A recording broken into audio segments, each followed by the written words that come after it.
بسم الله الرحمن الرحيم. أنا الطالب ريان كمال. راح أشرح أنا وزملائي عن موضوع ال NMR spectroscopy، اختصارا ل Nuclear Magnetic Resonance Spectroscopy. الجهاز درسناه بمادة البيوتك، بس راح نتعمق فيه أكثر ببدأ عمله واستخداماته.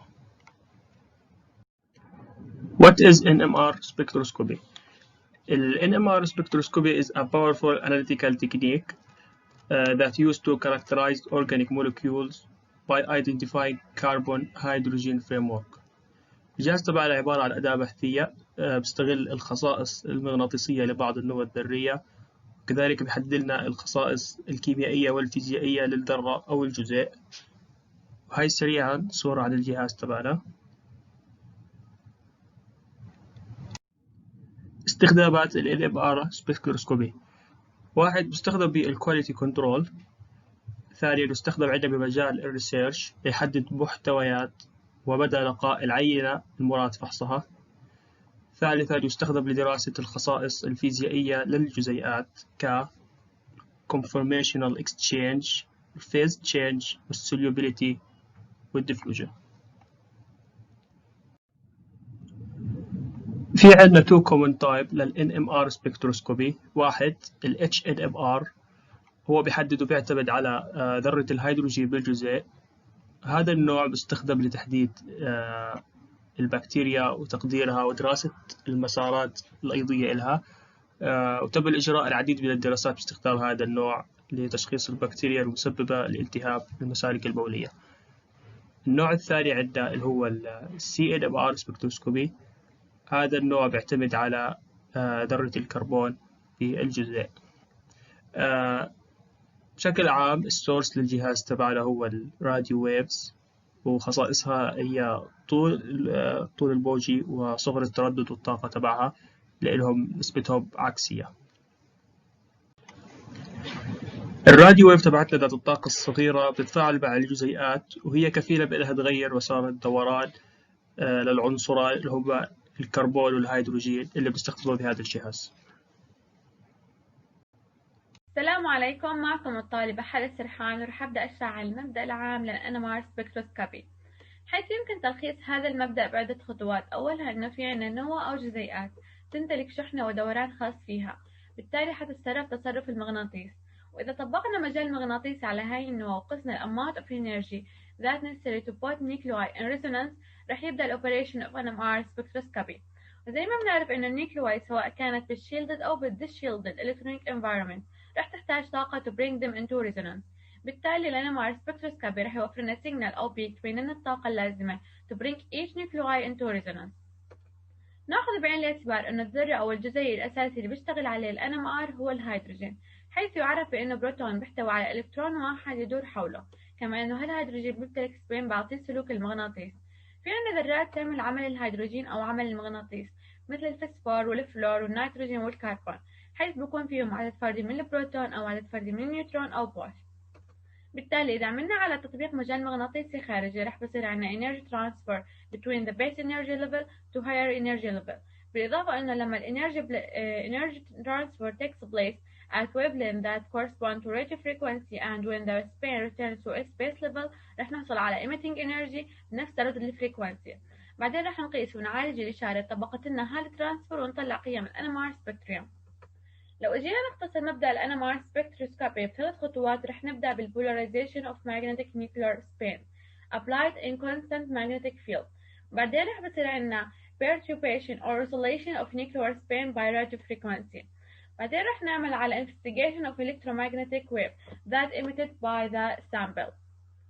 مميزات ال NMR spectroscopy عديدة، منها إنه unique well-resolved tractable predictable for small molecules.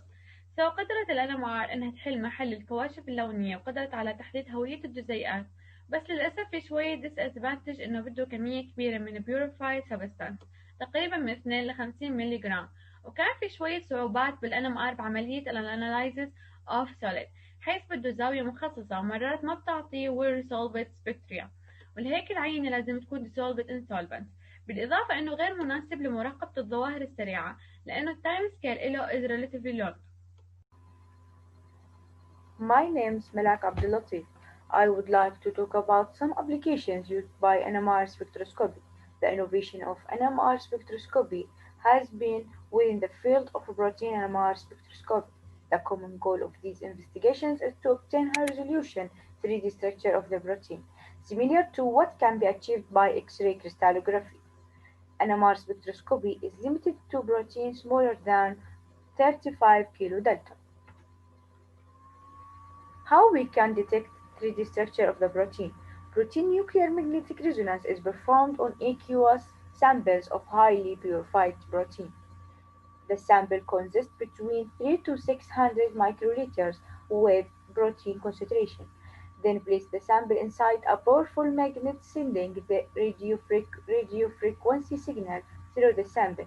The nuclei of individual atoms will absorb different frequencies of radio signal due to determine the distance between nuclei, which detect the structure of the protein. Why we use multidimensional more than one-dimensional?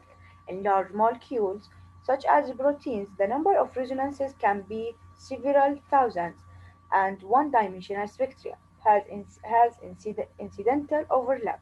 Therefore, multidimensional experiments that correlate the frequencies of the nuclei are performed, which it decreases the chance of the overlap.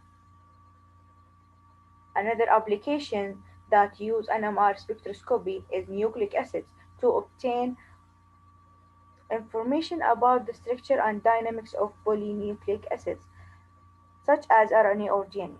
They have a smaller percentage of protein, and because nucleic acid double helix are stiff and roughly linear, they don't fall back on themselves to give long-range correlation. This picture shows the two-dimensional NMR methods, which are correlation spectroscopy to detect through-bond nuclear coupling, and nuclear over-Raman effect spectroscopy to detect couplings between nuclei that are close to each other in space. The analysis of carbohydrate by 1H NMR is due to limited variation in functional groups. In the case of simple monosaccharide molecules, all proton signals are separated from another at 500 MHz and can be assigned using one-dimensional NMR spectrum. However, bigger molecules exhibit proton signal overlap, especially in the non-anomeric region. To overcome this disadvantage, the larger of chemical shifts allowing to block carbon-proton spine coupling, thus making all carbon signals high and narrow singlet distinguishable from each other. Thank you, and I hope that enjoy.